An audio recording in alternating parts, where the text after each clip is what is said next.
Bupati Tolikara William Wandik Esos menghadiri ibadah syukur HUT Injil Masuk Bokondini ke-69 pada hari Kamis 1 Mei 2025. Perayaan HUT Injil Masuk Bokondini sebelumnya dirayakan Gidi tingkat klasis Bogoga dan Ayua wilayah Bogo, namun kali ini seluruh Gidi tingkat Sinode Nasional.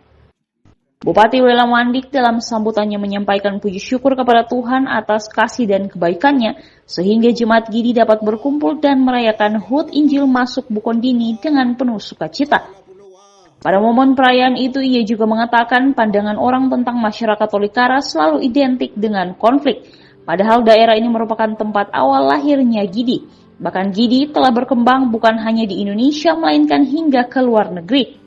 Bupati William Wandik menegaskan perlu ada pembaharuan dan pemulihan hubungan warga Gidi dengan Tuhan dan sesama demi menyelamatkan generasi Tolikara.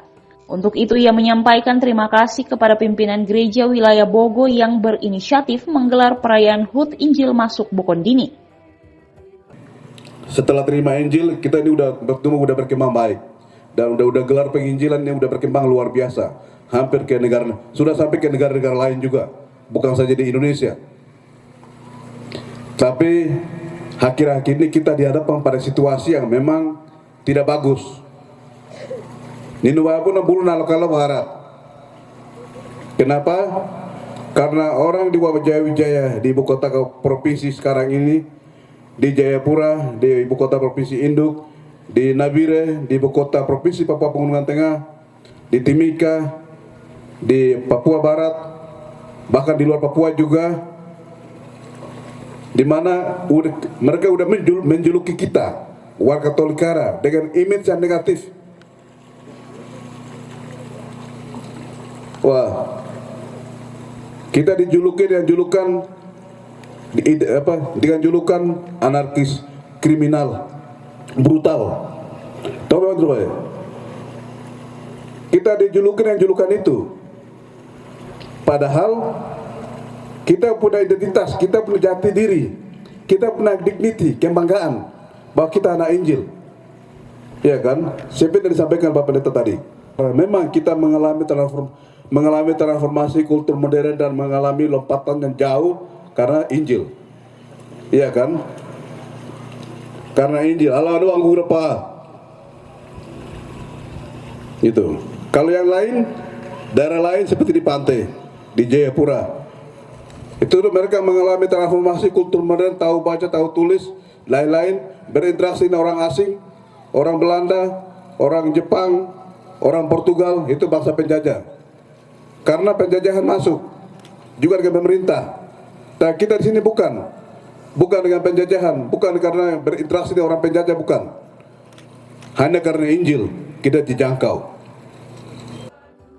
Sementara itu, Ketua Panitia Perayaan HUT Injil Masuk Bokondini ke-69 Ibentri Pagawak SIP saat membacakan sejarah Injil Masuk Bokondini menuturkan Injil bisa menjangkau Papua Pegunungan ketika pemerintah Belanda dan Amerika melakukan survei ekspedisi untuk menentukan tanah datar untuk dijadikan landasan pesawat terbang. Salah satu hasil ekspedisi yaitu Lembah Bokondini ditetapkan sebagai pangkalan utama Injil agar dari tengah gunung di wilayah Papua, Injil bisa diberitakan ke arah timur, barat, utara, dan selatan.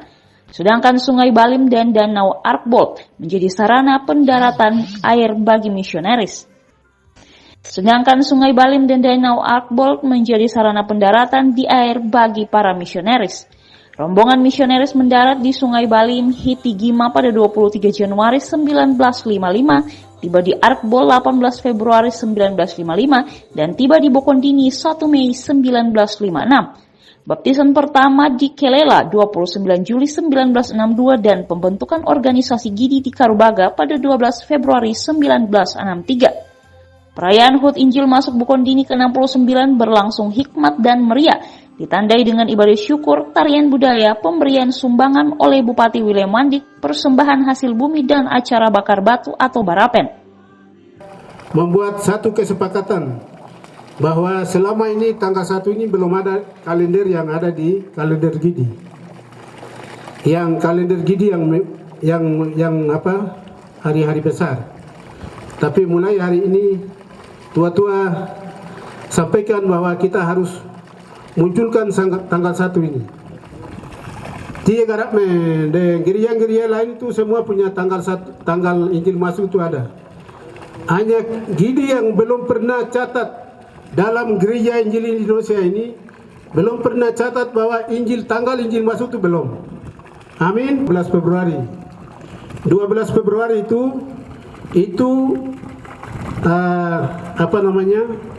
mempersatukan organisasi, pembentukan organisasi. Organisasi no bentuk kuarati tanggal 12 Februari di Karubaga. Konferensi pertama itu di Mulia. Tadi nen ketua sinode tamen nagra. Itu be kuarat men de yonda orang tuanen merupakan SK keputusan baca tanggal 1 ira ini panitia di ninggime mandat ilaran an baca ge hari. Sambil saya baca nanti Bapak Ibu bisa ikuti. Minta maaf panas itu yang kita minta, jadi sabar saja. Gidi di Indonesia, Gidi wilayah Bogo, Klasis Bogoga dan Aywa. Keputusan bersama. Ini merupakan SK yang sudah buat dari Klasis, jadi saya baca ini keputusan SK. Nah, setelah saya baca nanti kami serahkan ke wilayah. Dari wilayah dia akan bawa ke sinode. SK karak no baca keputusan bersama BPL Klasis Bogoga dan Klasis Aywa nomor 26 tahun 2025 tentang perayaan ulang tahun HUT masuk di Bokondini. Injil masuk Bokondini.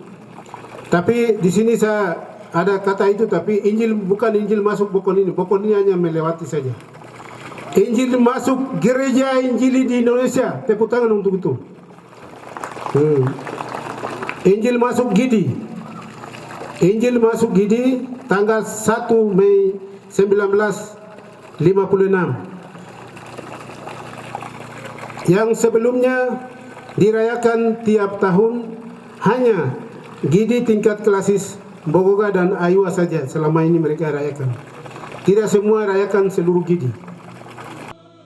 Seluruh rangkaian acara dihadiri Bupati Wilayah Wandik Esos, Asisten 2 Provinsi Papua Pegunungan Elai Giban Pendeta Dorman Wandikbo, mantan Presiden Gidi Pendeta Keboba Tariwanimbo, Dewan Gereja Papua, Pendahara BPP Gidi Pendeta Tabuni, Ketua Gidi Wilayah Bogo Pendeta Potias Pagawak, Ketua Klasis Lembabalim Pendeta Minus Wanimbo STH, Ketua Klasis Bogoga dan Aywa, para hamba Tuhan dan jemaat Gidi Wilayah Bogo serta para tamu undangan. Dari Jayapura, Papua, Yesi Iriani, Jaya TV mengabarkan.